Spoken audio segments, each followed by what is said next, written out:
नमस्कार, मी प्रवीण बाबर, भूमिपुत्र संघटना अध्यक्ष, सातारा, महाराष्ट्र राज्य। काल किसनवीर सहकारी साखर कारखाना भुईंज आणि शेतकरी खंडाळा तालुका शेतकरी सहकारी साखर कारखाना खंडाळा या कारखान्याच्या गैरकारभाराबद्दल कारखाना प्रशासनाला जाब विचारण्यासाठी माझ्या कार्यकर्त्यांसह ज्यावेळेला मी किसनवीर कारखान्याच्या कार्यस्थळावर गेलो त्यावेळेला प्रशासनाच्या विनंतीनुसार त्यांच्याशी एकूणच कारभाराबद्दल चर्चा झाली। मित्रहो, किसनवीर कारखान्याच्या संदर्भामध्ये गेले 4 वर्ष आपण सर्व त्यांचा कारभार जवळून बघत आहोत।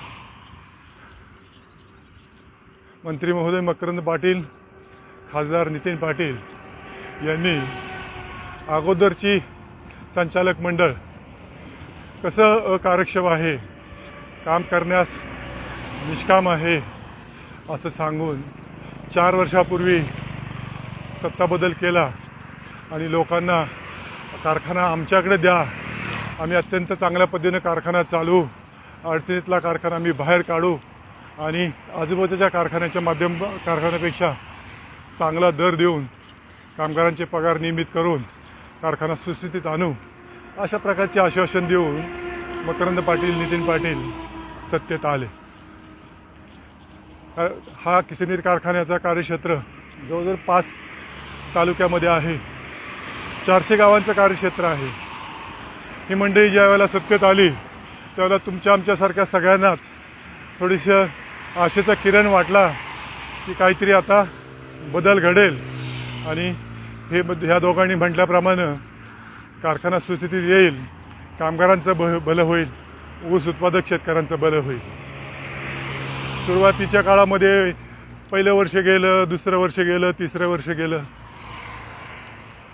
प्रत्येक वर्षामध्ये आपण सर्वजण असं म्हणत होतो की काय ना थोडा ह्या मंडळींना वेळ दिला पाहिजे, कारण कारखाना चालवणं, अडचणीतला कारखाना घेतला आहे, कारखाना चालवण्यासाठी त्यांना थोडीशी संधी दिली पाहिजे। अशा पद्धतीनं आपण सर्वच जण जवळजवळ 3 वर्ष आपण थांबलो। कुठल्याही प्रकारचं त्यांच्या कारभार कुठलंही आपण प्रश्नचिन्ह उपस्थित केलं नाही।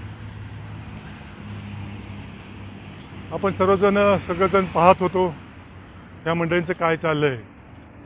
सुदैवानं मागच्या वर्षी केंद्र सरकार आणि राज्य सरकारच्या मदतीमुळं किसनवीर कारखान्याला सरकारकडून 467 कोटीची मदत मिळाली, पॅकेज मिळालं आणि कार्यक्षेत्रातील सर्व ऊस उत्पादकांना, कामगारांना अत्यंत आनंद झाला की काय आता कामगारांच्या दृष्टीने काय तर कामगारांना असं वाटायला लागलं की आता आपल्याला एवढं मोठे पॅकेज मिळाले। आपले जुन्या बॉडीच्या काळातले रखडलेले 23 पगार, हंगामी कामगारांचं रिटेन्शनचे थकलेले पैसे, LICचे आणि PFचे थकलेले पैसे आता आपल्याला मिळतील।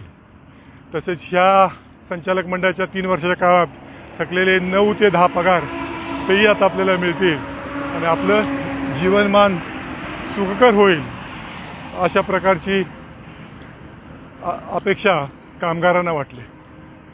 तर ऊस उत्पादकांच्या दृष्टीनं हे फारच मोठं आनंदाचा दिवस होता, कारण मकरंद पाटील, नितीन पाटलांनी कारखाना घेऊन सुद्धा दरवर्षी FRPची रक्कम, वीज बिलाची रक्कम या 3 वर्षात कधीच वेळेत मिळाली नाही। त्यामुळं शेतकऱ्यांच्या पुढे प्रचंड अडचणी होत्या, तरीसुद्धा शेतकरी संयमाने सगळ्या गोष्टी कधीतरी काहीतरी चांगलं होईल अशा प्रकारची वाट बघत होता। परंतु हे पॅकेज मिळालं आणि आता काहीतरी चांगलं होईल अशा प्रकारची अपेक्षा ठेवून सगळ्यांनी विश्वासानं किसनवीर कारखान्याला, खंडाळा कारखान्याला मोठ्या प्रमाणावर ह्या वर्षी या चौथ्या सीझनला ऊस घातला. कामगारांनी फार मोठ्या प्रमाणावर प्रामाणिकपणे प्रयत्न केले.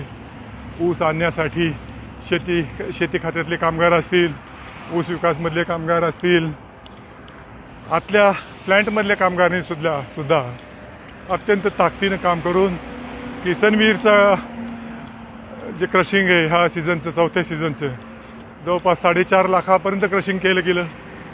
खंडाळा कारखान्याचं क्रशिंग 2.5 लाखाच्या पुढे गेलं. आणि आता ऊस उत्पादक शेतकऱ्यांना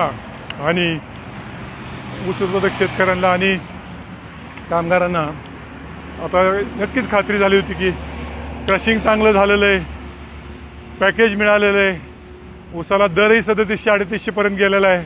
आता आपल्याला आपले रखडलेले पगार मागच्या बॉडीतले ह्या बॉडीतले सगळे पैसे मिळतील. ऊस उत्पादकाने वाटलं की आता आपली FRPचे पैसे 14-15 दिवशी आपल्या अकाउंटला जमा होतील आणि त्यातून आपले घरखर्चाचे विषय, आपल्या मुलाबाळांच्या शाळा कॉलेजचे खर्च निघतील, आपल्या आईवडिलांचे दवाखान्याचे प्रश्न मिटतील. हे सगळे विचार त्यांच्या डोक्यामध्ये असताना या चौथ्या सीझनमध्ये दुर्दैवानं 1 नोव्हेंबरला सीझन चालू झाला तेव्हापासून आज अखेर किसनवीर कारखाने फक्त 15 दिवसाचं पेमेंट, एका 15 वर्षाचं पेमेंट फक्त ऊस उत्पादकच केलेलं आहे. जवळपास दोन्ही कारखान्यांचा मिळून 120 कोटी रुपये आजही किसनवीर कारखान्याने दिलेले नाहीत. त्यामुळे कार्यक्षेत्रातले सर्व शेतकरी पाची तालुक्यातले प्रचंड अडचणीमध्ये आलेले आहेत. वारंवार याबाबत भूमिपुत्र संघटनेने कारखान्याच्या वस्तवाशी संपर्क केला. आपण पैसे शेतकऱ्यांचे आणि कामगारांचे कधी देत आहे याबाबत पाठपुरावा केला असता त्यांनी वारंवार आश्वासन दिली की 1 महिना थांबा, 1 महिन्यात काढतोय, त्या पुढच्या महिन्यात म्हणणार 1 महिना थांबा, पुढच्या महिन्यात काढतोय. असं करत करत नोव्हेंबरपासून ही मंडळी आता 15 एप्रिल, आजची तारीख 28 एप्रिल आली तर ही मंडळी काय पैसे द्यायचं काही नाव घेत नाही आहेत. आजची परिस्थिती पाहता संपूर्ण परिसरातील शेतकरी कामगार अत्यंत अडचणीमध्ये आहे. त्याला दैनंदिन खर्च कसे भागवावेत ह्याचे मोठे प्रश्न आहेत. सोसायटीचं नवजुनं कसं करावं, सोसायटीचं व्याज कसं भरावं, बँकांची कर्ज कशी फेडावीत, मुलांच्या शिक्षणाच्या फीज कशा भराव्यात, दवाखान्याचे खर्च कसे करावेत, असे प्रश्न असताना ह्या गेंड्याच्या कातडीचे असलेले संचालक मंडळ आणि प्रशासन किसनवीरचं आणि खंडाळा कारखान्याचं यांच्यावर काही परिणाम होत नाही आहे. आणि ही मंडळी आजही कुठलाही निर्णय घेण्याच्या मनस्थितीमध्ये नाहीत. आणि त्यामुळंच भूमिपुत्र संघटनेनं हा विषय अत्यंत ताकदीनं लावून धरला आहे. आणि त्यानिमित्तानं ज्यावेळेला मी आमच्या सर्व कार्यकर्त्यांसह किसनवीर कारखान्याच्या कार्यक्षेत्रावर या विषयांतर जाब विचारसाठी ज्यावेळेला आम्ही गेलो त्यावेळेला कारखान्याच्या प्रशासनाच्या विनंतीनुसार आम्ही त्यांच्याशी चर्चा केली. या चर्चेतून कारखान्याचे व्हाईस चेअरमन प्रमोददादा शिंदे यांनी दोन्ही कारखान्याची एकूणच आर्थिक परिस्थिती, शासनाची धोरणं या बाबतीत विवेचन केलं. परंतु तसेच त्यांच्या म्हणण्यातून असं आलं की कारखाना ताब्यात घेऊन आता 4 वर्षे झाली. आम्ही हा कारखाना अडचणीतून बाहेर काढायचा प्रयत्न करतोय, परंतु अजून 4 वर्ष तुम्ही अजून थांबलं पाहिजे. शेतकऱ्यांनी आणि कामगारांनी आम्हाला साथ दिली पाहिजे की 4 वर्षानंतर अजून म्हणजे एकूण 8 वर्षानंतर कारखाना थोडाफार अडचणीतून बाहेर येऊ शकतो. त्यासाठी त्यांनी आमच्या भूमिपुत्र संघटनेला विनंती केली की आपण सहकार्याची भूमिका ठेवा. आम्ही व आमच्या कार्यकर्त्यांनी तुमचं सर्व म्हणणं ऐकून घेतलं. सगळं म्हणणं ऐकून घेतल्यानंतर आम्ही एक 5 ते 7 प्रश्न त्यांच्या पुढे उपस्थित केले आणि त्यांना सांगितलं की कृपया आपण ह्या प्रश्नांची हे सभासदांचे प्रश्न आहेत, हे कामगारांचे प्रश्न आहेत, ऊस उत्पादक शेतकऱ्यांचे प्रश्न आहेत, तर आपण कृपया ह्याच्याबद्दल उत्तर द्या. आमचं जर समाधान झालं, सभासदांचं समाधान झालं, कामगारांचं समाधान झालं तर निश्चितच आम्ही जे ऊस दरासाठी ऊस बिलासाठी आणि कामगारांच्या पगारासाठी जे आंदोलन उभं केलेलं आहे ते निश्चितच त्या थांबवण्याबाबत किंवा स्थगित करण्याबाबत विचार करू. परंतु ज्यावेळेला आम्ही हे प्रश्न उपस्थित केले त्यातले आमचा पहिला प्रश्न असा होता की आपल्या कारखान्याला किसनवीरला 467 कोटी सरकारकडून NCDCच्या माध्यमातून मदत होऊन तसेच ऊस उत्पादक शेतकऱ्यांनी विश्वासानं आपल्याला 43 कोटी रुपये आपल्याला कारखाना चालवण्यासाठी उभे करून दिले. अधिक प्रतापगड कारखाना ज्यावेळेला आपण सोडला त्यावेळेला कारखाना सोडताना 68 कोटी रुपये आपल्या पदरात पडले. असे एकूण 578 कोटी रुपये कारखान्याकडे आलेले असताना मागच्या वर्षामध्ये अजूनही आपला कारखाना अडचणीत कसा. आजच्या ह्याच्यात सुद्धा जवळपास दोन्ही कारखान्यांचं मिळून 120 कोटीच्या आसपास FRPचं ऊस बिलाचं देणं बाकी का आहे. दुसरा प्रश्न आम्ही त्यांना विचारला की 5 तालुक्यातून कारखान्याच्या कार्यक्षेत्रावर कामगार येतो. 200 रुपये खर्च केल्याशिवाय तो कारखान्यावर येऊ शकत नाही अशी परिस्थिती आहे.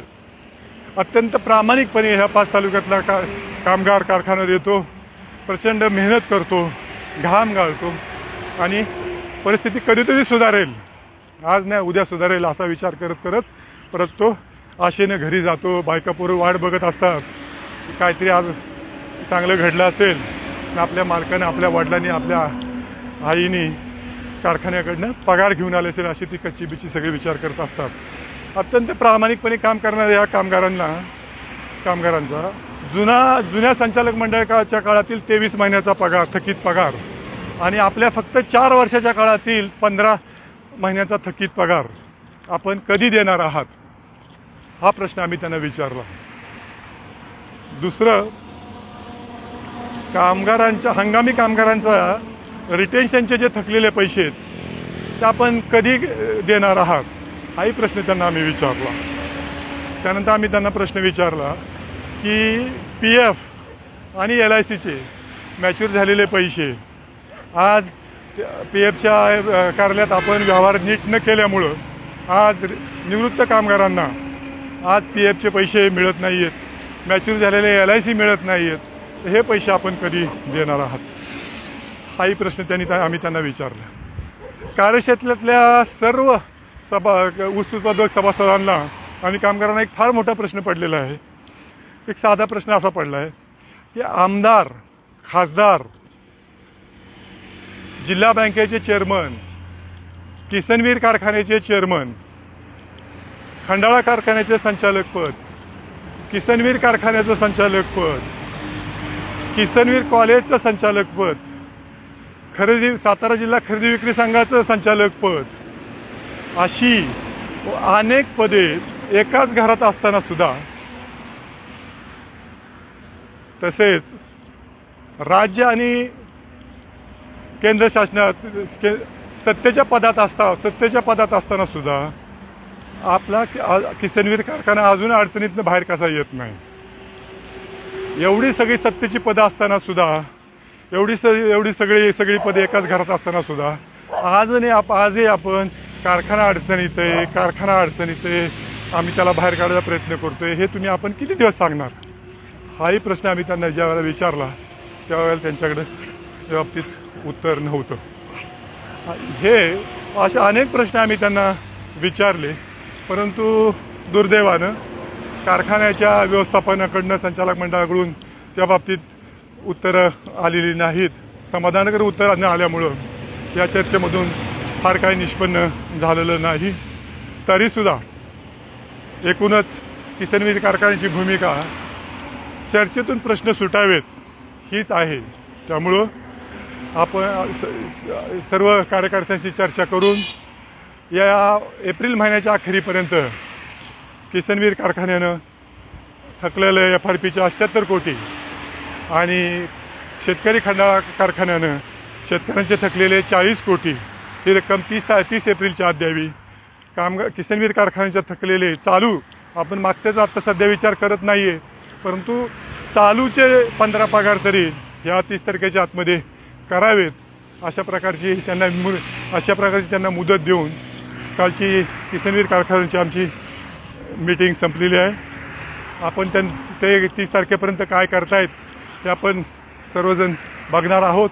आणि त्यानंतर त्यांनी जर त्यावर काही कारवाई नाही केली तर अधिक तीव्रतेनं, अधिक प्रखरतेनं शेतकऱ्यांचे आणि कामगारांचे प्रश्न घेऊन आपण ह्या दोन्ही कारखान्याच्या कार्यक्षेत्रात नक्कीच ताकदीने उतरू असा विश्वास मी आपल्या सर्व सभासदांना, कामगारांना देतो.